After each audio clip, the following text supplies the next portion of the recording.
All right, welcome to the Jordan Talk-Jitsu podcast with host Yuki Mike and Joey Boretski. Joey is a black belt and Mike is a blue belt. And so let's get started with some viewer questions. So we'll start. This one is from Mike. Besides your black belt, what's the belt that you're most proud of?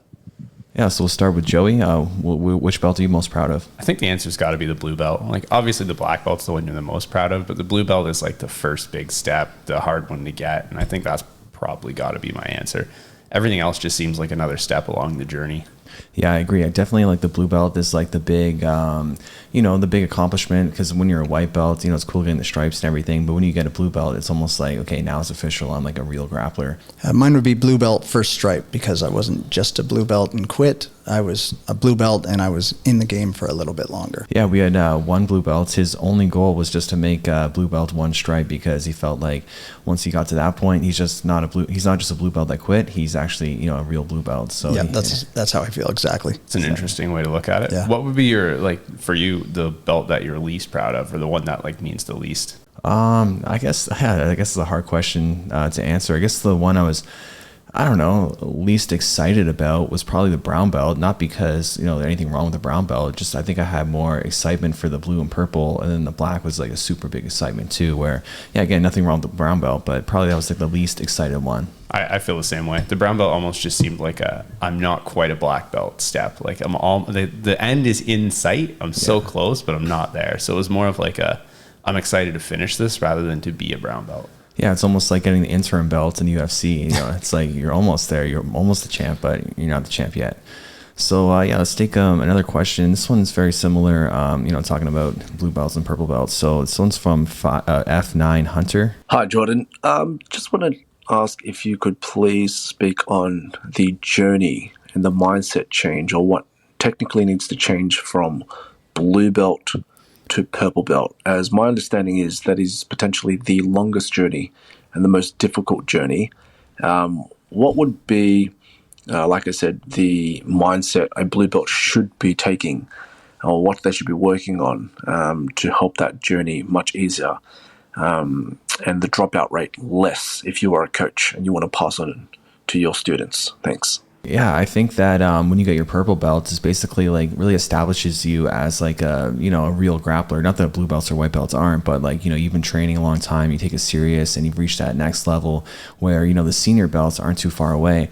And to get there, it's kind of hard to say where the mindset shift would be, but definitely it's I think blue belt is the longest belt people stay at. Like for me, I was 2.5 years at blue belt, and that's way longer than any of my other belts. Yeah, what do you think, Joey?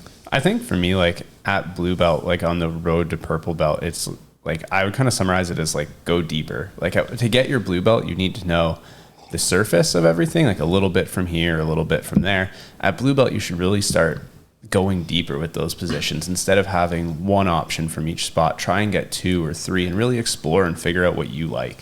Yeah, exactly. And what do you think about the difference between maybe a hobbyist blue belt and hobbyist purple belt and a competitive blue belt? Because in most cases, the competitive blue belt is going to beat the hobbyist purple belt. Yeah, I agree. I think if you're training at purple belt to compete and you're athletic and you're at the gym 4 or 5 days a week going hard, you're probably going to win in a round, in quotations, with someone who's train once or twice a week, purple belt, who's just doing this more for fun and to stay in shape. But they might know more than you. They might have a lot better positions that they're better at, deeper at, have more options, but you can beat them just by being really good at a couple of specific things at blue belt. Blue belt has been incredibly difficult for me. I find it incredibly hard to retain the knowledge. I know maybe it's my age or something like that, but I'm in no rush at all to get my purple belt. I look at them as advanced, and I still feel like I'm kind of in the beginner stage. Do you have any game plan or any plan at all to get your purple belt? Anything in mind to make it happen? Oh, I have a list at home of things I need to work on. Things that like I said before, I have a book where I make notes after every class, and I try to check those off as much as I possibly can. Or I ask, after class, I will roll with Joey or ask him questions, or I'll message you and ask you questions. And that's pretty much the only plan I have right now. So what are some of those things that you need to work on? Like you said, getting underhooks. I always fail to get the underhook from the bottom, and that always ends up coming back to bite me.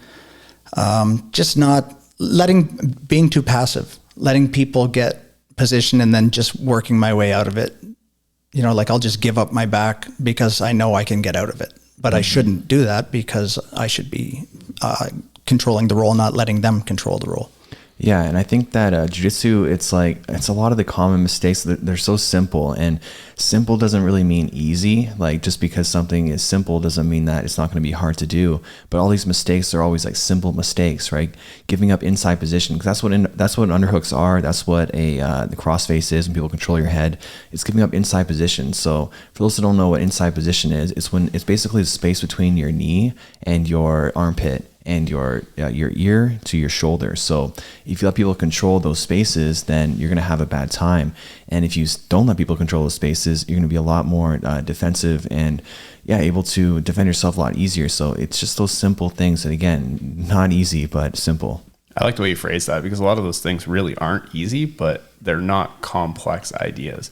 Like, Mike, from rolling with you, one of the things that I would say, like, if you want to, work on that might help you a lot is, like, if someone's passing your guard, at a certain point, instead of letting me finish the pass and then trying to escape, it's better to give 10 seconds of hard resistance to prevent me from ever passing than it is to try to get out once I have passed. Yeah. So, like, finding those spots in the rolls where it is worth going a little bit harder and putting more energy in to save yourself the hard work later. Yeah, I 100% agree with that. I think what a lot of people do is that they try to, like, once someone passes their guard, that's when they rest, and then they'll kind of use their energy to try to get out. But they shouldn't do that. They should spend all their energy not letting themselves get passed, right?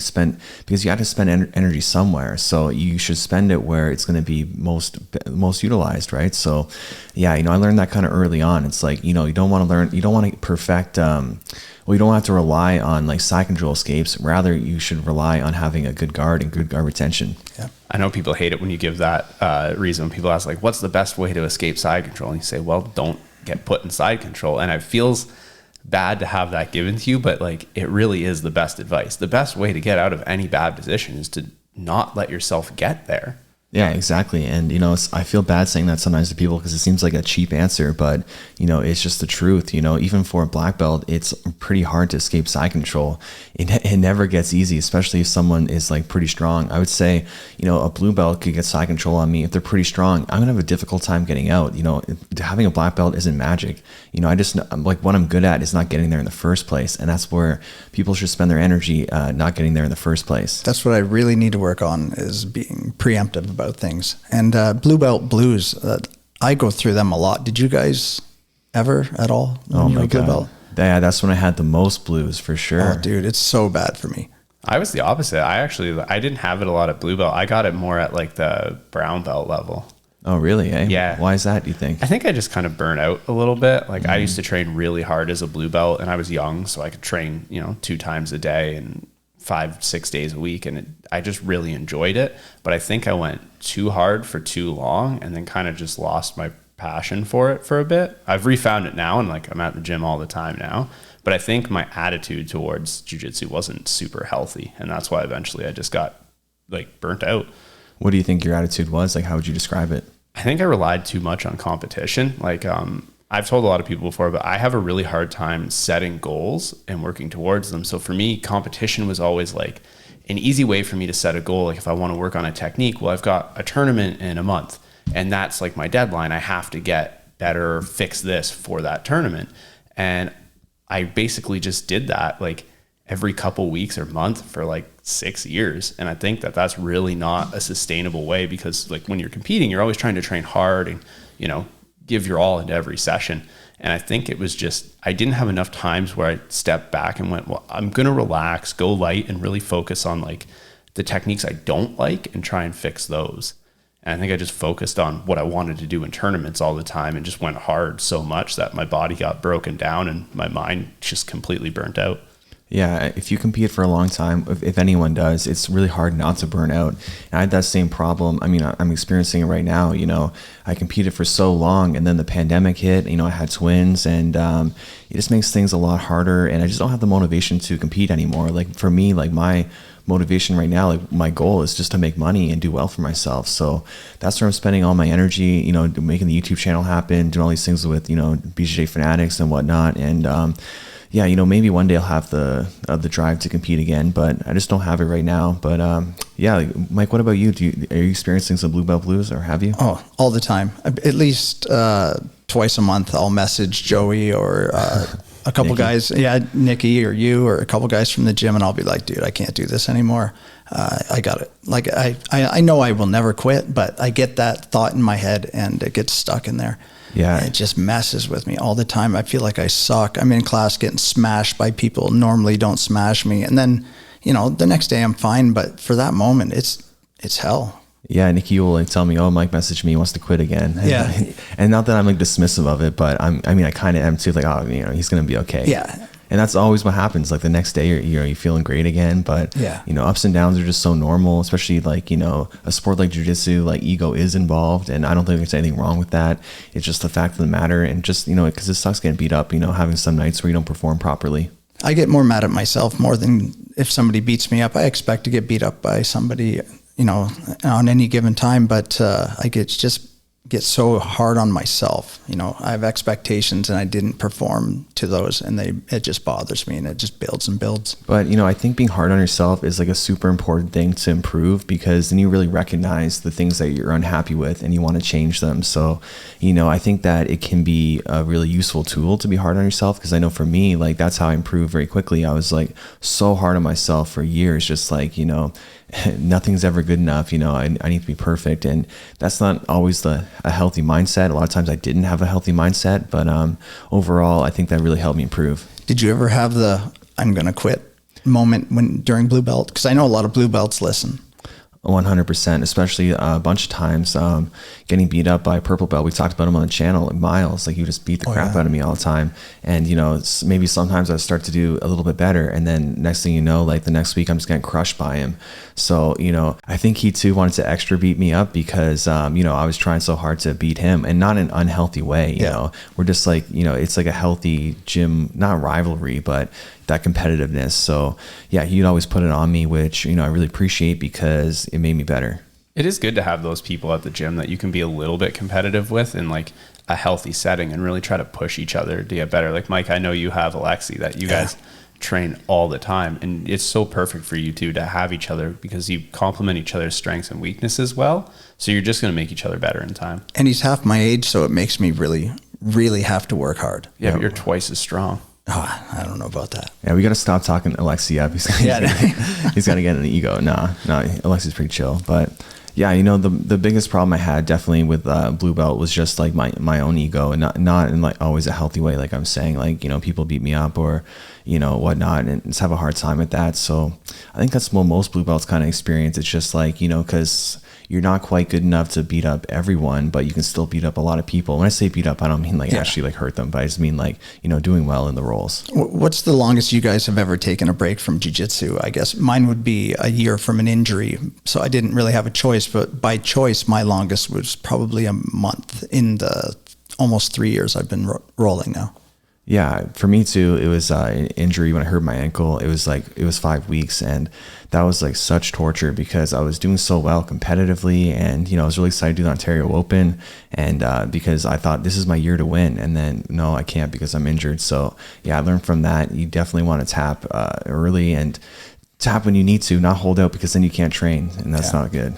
I took about 8 months off a few years ago, just to relax and, you know, refine my love for jiu-jitsu. I was burnt out, and like I said, at brown belt, I just needed some time away to figure out what I missed. Well, since you came back, I noticed a huge difference in you. Yeah, I feel like I'm actually improving more now than I was then, just because I'm actually putting more time and energy into my training sessions. You know, I'll go home and I'll watch a video, like either Jordan's YouTube channel or someone else's, whatever I can find, or watch matches at like the Black Belt Worlds and see what people are doing, because I really found my love for it again and I want to get better. Whereas I felt like there was like a 1.5 year period where I was almost just going through the motions in class. And when you just show up and go through the motions, you don't really get a lot better. So what is your recommendation for someone that feels that way, that feels like they're going through the motions, not having that fire? I think it would like depend why you feel that way. Like like basic answer I would give is like talk to your coach and tell them, like, if you're feeling burnt out or like, hey, I used to really love this and now I find it almost like a chore to go here, talk to your coach. Sometimes they might know you better and they might be able to give you some advice. If you need to take a little time off, it's better if you're not enjoying it to take a week or 2 off, let your body and mind recover, than to push yourself until you end up taking 6 months off because you hate it, or to quit. So like, don't be afraid to take breaks when you need them, and definitely like make sure you set healthy goals, make sure you are taking rest days when you need them, like all that stuff. Yeah, I think that's 100% true. And it's kind of like a funny phenomenon, but it's true that, when you take some time off, you often end up coming back better. I've always felt like after take a week or 2 off, like, oh my God, I'm rolling so good. It's such a strange thing. It's almost like for people who have like a 9-to-5 job, like taking your 2 weeks vacation, when you come back, you'll be a better worker. You'll do better work because you let yourself recharge. And like, I know jiu-jitsu is not a job and most people love jiu-jitsu, but if you're doing it all the time, you still need breaks from everything. Yeah, I think it's important sometimes to miss jiu-jitsu. And yeah, let yourself take that time off to miss it. Like, it's like a good example. Like, I love my kids, but sometimes it's nice to miss them, when like they go to my parents' house for the night and it's like, I miss them, but that's going to keep me recharged for the next day, which is really hard with kids. So yeah. And what is it they say, like absence makes the heart grow fonder? Like, I think that applies to jiu-jitsu, because I know like after my long break, my first night back, like a bunch of people had asked me if I was coming, and I said I'll come, and I was super out of shape. I think I got killed by like blue and white belts.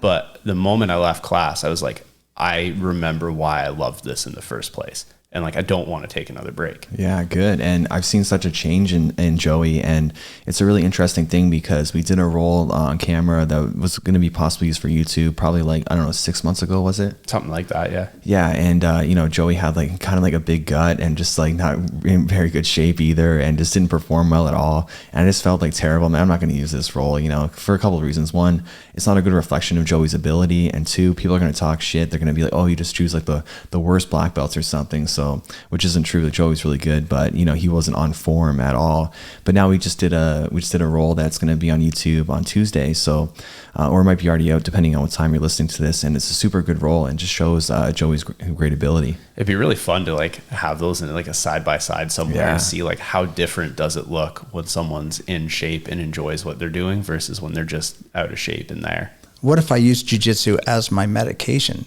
as I do? How can I take breaks when that is my medication, literally? It's almost like, the way you can think of it, almost like you need a tolerance break, right? Okay, yeah. I would say that's the best way to think of it because, most drugs, the more you use them, the less of an effect they have on you, and you need to use more. So, a tolerance break is recommended. So that's a really good point. I've never thought of it like that's a good point. Yeah, exactly. So if anyone out there, is feeling that way, just remember sometimes a tolerance break is good. And not just for jiu-jitsu, but just a lot of things in life. Yeah. So let's take another viewer question. This one is from, let's see here. This one is from Dana. What's the best way to execute and practice pulling guard? Because I always find myself falling on my back. Yeah, so the best way to, in my opinion, to pull guard is to always take grips with your hands, like grab the collar, or if it's nogi, grab the head, and just make sure you put your foot onto the hip before you fall back, because the mistake most people make, or not most, but beginners, when they make mistakes, is that they just sit back and then the person just moves their legs out of the way easily. So you need to make a connection before you fall back. 100% agree. Like, you got to have grips with the hands and some sort of connection with the foot. It can be on the hip. Sometimes like I like to put it on like a shin or something just to keep space. And like a big thing I'll say is like sit butt, then back. Yeah. Not flat on your back right away. I've seen a lot of people knock the wind out of themselves trying to pull guard too hard.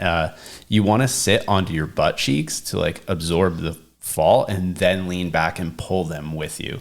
If you just go right to your back, sometimes you almost like pull the person right into your head and like right on top of you. Sit to the butt with your control, then sit back with control. Exactly. And what you said about, it can knock the wind out of you is so true with like flying submissions too, which is why I don't do them. And I think that they're better for like the lighter weight classes for sure. Like some people want to learn like, flying triangles and stuff like that. But if you actually try one, you kind of realize like this is going to hurt when you fall because you fall on your back. Here's a question for the question. Why do you see people just sit down and butt scoot instead of pulling guard? What is the advantages? What is the disadvantages? Well, the advantage is just you don't need to take grips first because, when you're standing, it is a grip fight. So sometimes it can be hard to take grips to establish, a guard pull, and you might worry they might take you down before that can happen. If you're talking specifically about like tournaments, like at the high level, you see the IBJJF guys, they grab the collar and both double sit as fast as they can. Yeah. A lot of it's like a rules thing. So if we both sit, no one gets a penalty as long as someone comes on top. But those guys, they want to be on bottom so badly that if you hesitate and the person sits and then you sit, they just have to come up and they get 2 points for a sweep. So you want to be the first person to pull. So a lot of the reason those guys will just kind of like dive in and sit to the butt and scoot is so that you don't give up that sweep. Okay. And what do you think about guard pulling? Oh, well, I'll answer first actually, because I want to give. Sorry. I'll answer first. So in my opinion, like guard pulling is completely fine. I don't think there's anything wrong with it at all. I think people, they got to work the next day. But I think black belts and brown belts, I think they should lose a point or two for a guard pull. I would love to see it. At the very least, an IBJJF be an advantage to the other person. Maybe not like 2 points. I think that might be a little punishing. One, maybe, not too bad, but I would definitely make it an advantage to the other person for sure. I don't really have a problem with guard pulling per se. I mean, I think at the lower weight classes, it's pretty common. You don't really see it a ton at the high weights. Mm-hmm. I think like in the gym, as long as you just understand like when it's okay to pull, like if you're 120 pounds and you're rolling with someone who's 210, like it might not be a good idea to pull that person on top of you. You might want to like maybe say like, hey, can you start on your back or something? Like, can we start, somewhere that's not me getting squished already? Yeah. It's like we talked about the other podcast where you said like the bigger person should probably start on their back. I agree with that. Yeah, I think the majority of time in the gym, you should already start on the ground, not standing. I think starting standing is good for a minority of the time. But if you start standing every time, your body's going to be pretty messed up after. So, I've got pretty good takedowns, but I would say I start, I don't know, now probably like 1% of the rolls standing, which I don't think there's anything wrong with that. I don't think that's too low because I don't want to like mess up my body. Like takedowns are hard on your body. Yeah. I've hurt myself quite a bit from being taken down, falling the wrong way. Yeah, but like competitors, I think that, like competitors in terms of like higher belts, I'd much rather see some takedowns and some, just some sense of urgency that way rather than guard pulling. But, everyone can do what they want. But I think that the majority of people should not even worry about takedowns, just pull guard. Would you say that a majority of the injuries are caused by takedowns? Oh, yeah, for sure. Yeah. Because, a lot of injuries are caused by weight falling on you. And when you're standing, there's so much room for weight to fall. And yeah, I've seen so many injuries result from takedowns that it kind of just puts like a bad taste in my mouth for recreational people. But there's a difference between recreational and competitors. And I think competitors should learn takedowns 100%. Yeah, most of my injuries have come from takedowns, unfortunately. But I do think like, especially competitors at a high level, like you're doing yourself a disservice if you don't at least know a takedown or one or two that you're comfortable with. And especially now with the way like the metagame is going with gi, like the ability to sit up on like a single leg and go for a sweep, like that's a single leg takedown just started from the bottom. Like if you don't know how to do that, you're doing yourself a big disservice, not just from the feet, but from the guard as well. Yeah, that's a good point. There's so much wrestling up nowadays. And I think just in general, there's so much wrestling within jiu-jitsu. I know in my game, I use a ton of wrestling. Like my number one Darce escape is just an elbow shuck, which is like basic wrestling, So yeah, I think that more and more wrestling is going to have an influence on jiu-jitsu. And it already has a ton in the last 5 years. I need to work on that a lot more. Yes. You're wrestling? Oh my God, it's terrible. Yes. Well, it's because we don't really work a lot of takedowns at the gym because we are more of like we're more of a recreational gym, and we have like some competitors, but overall I just like the vibe of just like having a good time, not taking it super serious. But I do want to have a competition class. Well, plus when I was coming up in high school, there was no wrestling team at my school. You said there was a wrestling team at your school, yeah? Well, there wasn't one in my school because, me and Joey went to St. Paul's, a Catholic school, and it's really small. And but there's a wrestling team at Trenton High, which is just like a walk, down the road. Cross the road, yeah. Yeah, so I went there, for a month, but then I stopped wrestling because everyone said that wrestling was gay because you were a singlet. And back then that bothered me because, I was just like a 14-year-old kid. And back then being called gay was like a huge insult. But nowadays I would not care at all. And kind of like a sidetrack point, but I'm really glad that that's not used as an insult anymore because, back then it was like things were way different back then. Yeah. But yeah, I'm really disappointed in myself for stopping for such a stupid reason, because yeah, I'm sure would have had such a successful career wrestling. But yeah, it's tough too, because during that time I was like super overweight and just not really super into athletics at that point. But then the year after, then I lost a ton of weight and got really serious about rugby and other sports like that. So if I would have had that mentality and confidence in myself during that wrestling year, then it would have been a good experience in high school. Yeah. What about you for wrestling? Any background at all in it? I did like a wrestling club in university, like not like a team. It was just a club, and that was fun. I did judo for actually like a year and a half before I started jiu-jitsu. It was just too hard on my body. Yeah.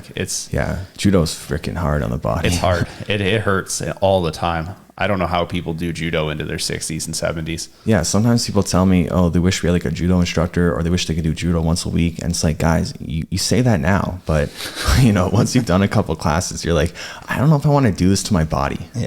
Yeah, it's hard. I definitely, like, as someone who's done both too, I think wrestling is actually, even in the gi, more applicable to jiu-jitsu than judo. Like, both are good. They're good things to supplement with. It's going to cause some controversy here. Yeah. No judo guys listen to our podcast. They listen to judo podcasts. I think they both have value. Like, if someone says, like, I do a little bit of judo, or I did judo, like, it's going to help your jiu-jitsu. It won't hurt it. But I think if you were someone who did jiu-jitsu, and like, say your gym only had 2 classes a week, and you wanted to supplement with something else, you'll get more value out of wrestling. Not saying you would get any out of judo, but it'll be more beneficial to do wrestling. Way more, because in judo, for those that don't know, there's a couple of things that I think that has some issue translating to jiu-jitsu. One, you can't grab the legs, which is a really dumb rule, I think. Yeah, you can't grab the legs. You used to be able to grab the legs. You used to be able to. Then the IJF, the International Judo Federation, banned it because I think people were wrestling too much. So it kind of shows like, yeah, wrestling is effective. And so that's one reason I don't think it translates great. And just because in judo, so often you give up your back. There's so many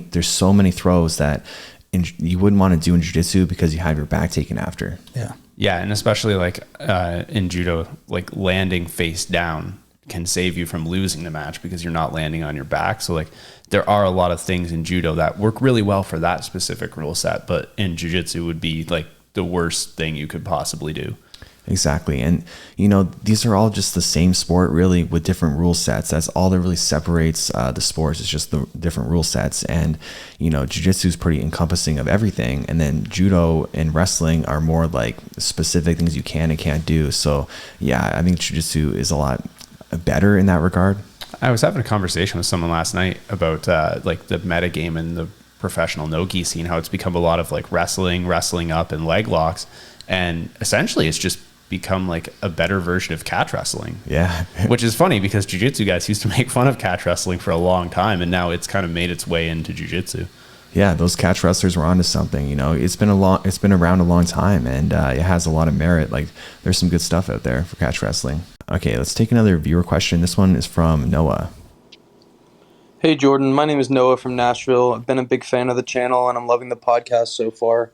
I was just wondering if you had any specific advice for heavyweights. I'm a 250-pound white belt, and I'm entering into my first competition soon. So I was just wondering if you had any specific tips for heavy guys in competition, or really just in jiu-jitsu growth in general. Appreciate it, guys. So first off, thank you for the compliment. I'm glad you enjoy the podcast. And second, yeah, for big guys, I think that a lot of things changed that, with your approach to jiu-jitsu, which will help you have more success. So, a couple of things we kind of mentioned before. In my opinion, a big guy should really work on their guard and really focus so much on that. And that way they can actually get on top and get sweeps. And, because when you go in the competitions, I guarantee that the other heavyweights don't have great guards, so you have such an advantage over them. And, I was talked about this on the podcast before, so I don't know what you think, Joey. No, I agree with that. Definitely. Like, I remember reading a stat a few years ago about the world championships at the colored belts. And they said the person who scored the first 2 points won like 94% of the matches. Mm-hmm. So if you have the ability to sweep someone from a guard, you're already ahead, that they're stuck underneath you. Like, especially at heavyweight, no one wants to be on the bottom. Yeah. And especially in a bad position, no one wants to be like in side control or even half guard at the heavyweight. So the ability to get on top is going to be like your best friend. So often when I watch heavyweights compete against each other, the person that gets taken down loses because they have nothing from the bottom, absolutely nothing, because they start all their rolls in the gym on top. So they just have no experience there, and it just baffles me. And like my approach and my mindset to jiu-jitsu, if I were like a heavyweight, even now, it's try to use as minimal strength as possible. And that doesn't mean use no strength, but it means that you don't want to have to rely on that. Like strength should be an addition to your toolbox, all the tools in your toolbox. I know you're bigger and stronger than me, but you don't use all your strength when you roll me. You kind of lighten up to my weight class, if that makes any sense. Yeah, so. I do that with absolutely everyone. I will not use my strength as much as possible, and when I do use my strength, that's when people start really noticing, like, what's going on here? Oh yeah, I mentioned that the last podcast. I was like, wow, this is insane. Yeah, exactly, because I try to use speed and angles and good jiu-jitsu technique to get the job done. And because I can roll with Tanya, who's 100 pounds. We talked about her before on the podcast, but I can have a really good roll with her. That's really challenging for me because we're having a technical battle and I'm trying really hard. And almost sometimes it's even harder rolling with smaller people, just because you have to be so mindful of their body and not to hurt them. And that can create such awareness for you and how you move. So there's a lot of value in that if you do it properly. And they'll have a different skill set than what you're used to seeing. Yeah. Like I know there's some really small people at our gym, and it's actually sometimes really hard to hold them in side control because they're smaller, they're shorter. It's so easy for them to get a wedge or a knee in between you that you have to really make sure the way you control them is like taking away all of the space. Yeah. Oh yeah. Great example. I was rolling with the kids on Tuesday, Nogi, and I was just, beating them up. I was submitting them over and over and over. It was a lot of fun, but like I wasn't using any strength at all. I wasn't making them feel uncomfortable. Wasn't like, just like holding them down or anything. I was just using movements, and I could have a real roll with this, like a small kid that's like, I don't know, the biggest one, probably like 80 pounds. No, probably smaller than that, probably like 70 pounds. But it still can be a real roll because I'm moving, using movement and not just crushing them. So yeah, it's really cool. You can roll small people and still have a great roll if you treat it properly. So do you think for someone competing, even like at any weight class, but at heavyweight, would you go in with a game plan, or would you just kind of go in and wing it based on what happens? Like, what's your approach? Yeah, for me, like I wing everything, because in my mind, this is just the way I approach things in fighting and competition. I don't think it should matter what the other person does. It doesn't matter what they're good at. I'm going to beat them everywhere. And, I don't know if that's the best mentality for everyone. I think that for most people, it is good to have a game plan, because, then you can really rely on that and, not have to wing it. I'm kind of with you there. Like, I don't game plan at all. I've found in the past when I've tried to make a game plan, if things got outside of the plan, I almost feel lost because I had a plan of what I wanted to do, and now I can't do that. And I almost start to panic trying to get back there rather than just taking what's in front of me and doing what I would do in the gym from this situation. Exactly. I think it's good to have like a loose game plan. So, and a really general one too. So it's not like specifically, I need to hit this pass, need to use this and that. It's more like I have these available to me that I know if I get these positions, I can start working this. And if they don't work, I can start working, working things after that. Yeah, I've gone in with a game plan and it started to go south, and I was like, oh shit, what do I do now? I didn't train for this. And then, I had to think on the fly really fast. It ended up going in my favor, but I don't know. I don't know if I do well with a game plan. I kind of like winging it too. Well, I think for higher belts, I don't think a game plan, it's like both. Like for higher belts, a game plan isn't as effective, because when you're a lower belt, I think a white belt with a game plan is like a secret weapon. They can put someone in their closed guard and just Kimura them or hip bump sweep them, have like, that's what like my whole game plan video is all about. And yeah, I think that has a lot of merit to it for beginners. But then as you start getting more advanced, I think that it doesn't help you as much, and it can actually hinder you. But then I think when you get to the highest level, then you really actually need to use a game plan a lot of times, because, it's a game of inches and centimeters, and, things can be hard if you just kind of wing it. If you know what your opponent is good at, then you can game plan to counter them. Well, and at the highest level, you can have footage of your opponent. Yeah. We're at white and blue belt. Around here, the regionals, we don't really get footage of our opponents to game plan for, right? That's true, but it doesn't stop people from like researching their opponent all the time. I find it really funny. I did the same thing. Like, you have like, you look at your competitor list, you look them up on Facebook, kind of size them up. I think everyone does that. Yeah, I did that. I think game planning for, even if you do have footage on someone at white or blue belt, isn't as effective, because at those stages, your game can change so rapidly. like things are still new. You can really, like, someone can change their game a lot in 6 months at white or blue belt. Whereas like at the upper echelons, especially in black belt, people's games don't really fundamentally change too much. They can add some new tools here and there and get better at the tools they have, but it's pretty rare you watch someone who's been training for like 13, 14 years completely reinvent their game. Yeah, I think it also comes down to the person too. For example, there's like some UFC fighters where they have such a specific game plan and they're really good at it. Like Khabib, for example, just take them down, and he uses mostly the same takedowns, same entries, and his game plan is pretty simple, but again, not easy. And there's other fighters like that too. And yeah, so I think it really depends on the person, because some people feel comfort in, knowing that they have a plan and they're not going to wing it. Because there's two types of people. There's people that perform under pressure, and there's people that perform well when they prepare for it. And I perform under pressure for sure. Yeah, I think I kind of just perform better when I'm under the pressure and it's time to go. The only thing I really plan nowadays is at the start of the match, do I want to be on top or bottom?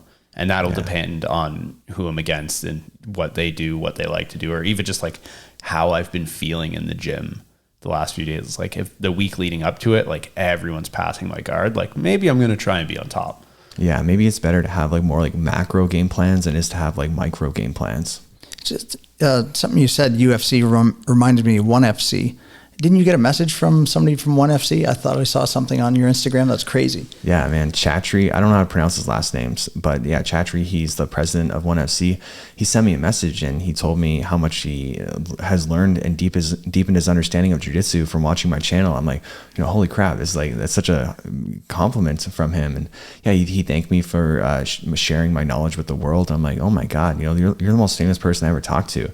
And the one that's the most famous person that ever messaged me too. And not just that matters, but the president of ONE FC. So yeah, that made me feel really good. Yeah, that's the Dana White of that area. Yeah. A huge shout out to ONE FC for like signing a bunch of grapplers now and really promoting jiu-jitsu and actually like paying people money that they deserve. Yeah, exactly. I think that's amazing. Like, Gordon Ryan's with ONE FC. So is Gary Tonin. Yeah, Gary Tonin, the Rotolos, and Danielle Kelly too.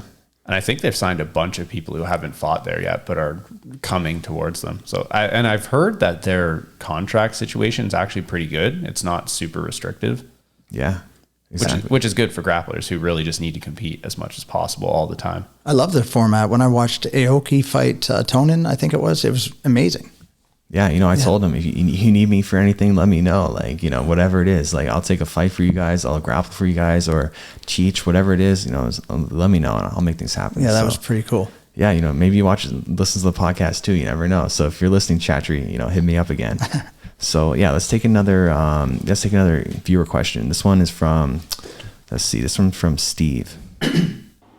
This may depend on the person, but what do you think is a more beneficial way for white belts to train?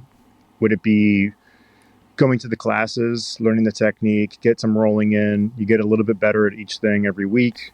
Or do you kind of hone in on one thing? So if you get stuck in half guard a lot, maybe work on a bunch of sweeps and passes from that position for a couple weeks straight, dial that in so you have one good piece of your game. Which one's better? Just working on everything at a time, good consistency, or just honing in on one thing? Yeah, great question. I think for absolute beginners, it's like it might be more beneficial to kind of learn more of a variety of different things, but only because you don't know anything. So if you only focus on one specific area, that's all you're going to know. But I don't think that's the best approach for the majority of people in their journey. I think the best approach is to focus on one thing at a time. So what we do at the gym, we talked about it before, like we focus on one area. So we've been working back attacks for about a month now, and now we just incorporated escapes. So I think everyone's, their understanding of the back is going to be elevated so much, as opposed to just doing random techniques every class, which, I'm guilty of doing in the past too, but that is the wrong way of doing it. I think if you belong to a gym where the gym owner just picks, or the instructor just picks what they're going to teach like right before class, I think that it'd be better if they didn't do that. And again, I'm guilty of that. I used to do that, but now I'm much more planned out and much better teacher now. Yeah, like if you went to a school, teachers don't just give you a lesson plan for a subject, like one random thing each day. You want to build off of what you've started. And like you said, like for people who are brand new, getting a little bit of a base at everything isn't a bad idea. Like it's good. It gives you an idea of what you like, where you might end up, what you're trying to do. But really just picking something and working on it is the best way to go. And if you are at a gym where it's kind of like random techniques every other night, things don't seem to flow, just because you did a technique in class doesn't mean when it's time to roll that you have to do that thing.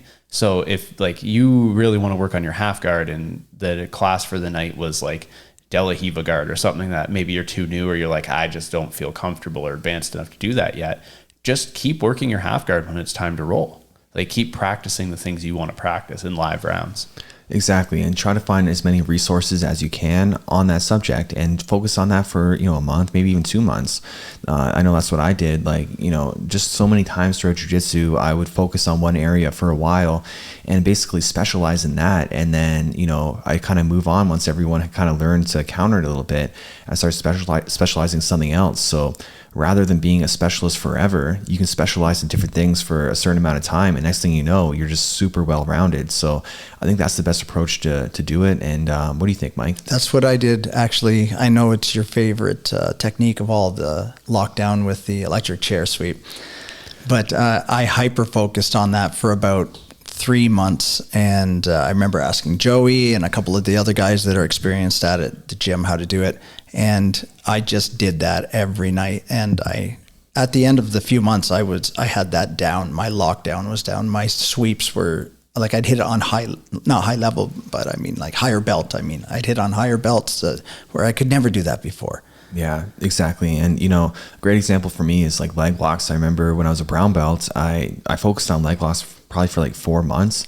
And I was just like, that's all I wanted to do because, that's what all the rage was. Everyone's doing leg locks. So, hey, I got to get good at this too. So I started doing leg locks nonstop, and now it's not, but I never let it become my specialty. Sometimes people, they fall into that trap where now that's all they're doing, and there's still people I know that that's all they do is, for the most part, is leg locks. But, it's better to be a really high level tool in your toolkit than be your only thing. Yeah. Like I always say, it's impossible to be truly exceptional in every single position with every option, but it's possible to be good from every position and have a few that you're really exceptional with. And that'll always be better than someone who's like absolutely amazing at one thing, but then the rest of their game sucks.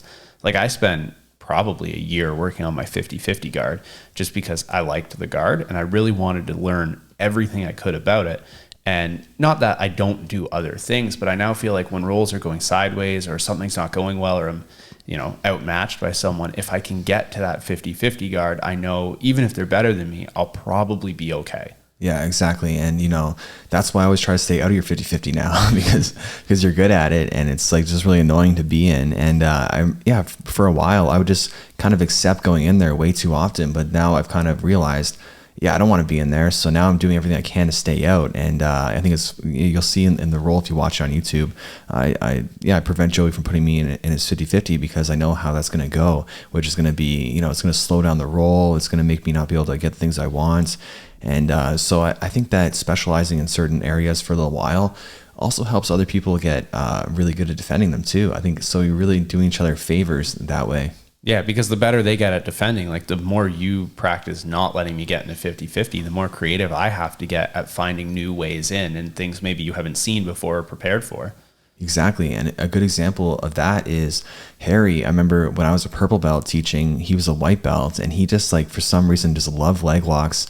After like, he wasn't like brand new white belt. He was like a year training, but he got really into leg locks and he was starting to tap me. I'm like, what the heck? Like, you shouldn't be able to tap me. I'm your teacher. I'm a purple belt, So that really like frustrated me. And, that made me so much better at leg lock defense. And he is really who I thank for my leg lock defense because now it's really hard for him to get me. And it's because he tried to get me so many times. So his understanding of leg locks get better as my defense gets better.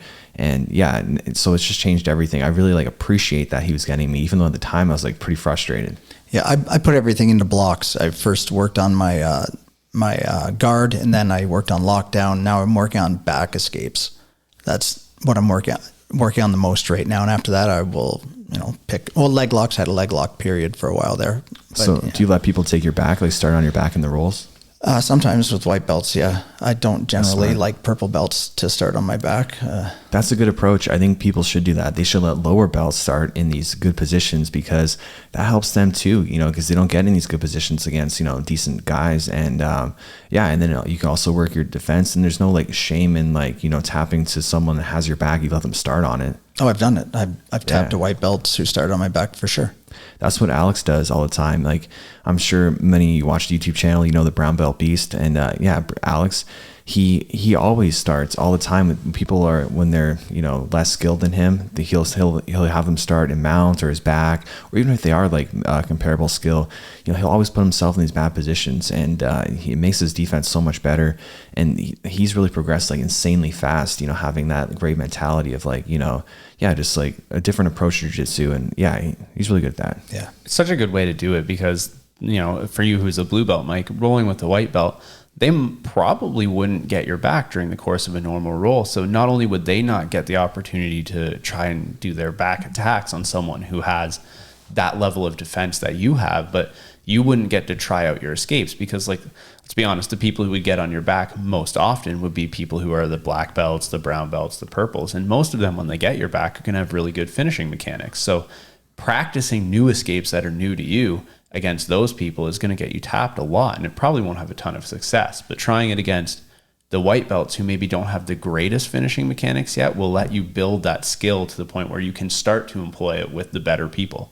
So for people who are wondering, like, how do they start? Should they learn a little bit of everything or focus on one thing? If you had to give someone advice for like one position to focus on first, like the most important position, what do you think it would be? Yeah, that's a great question. And 100%, I'd say the guard.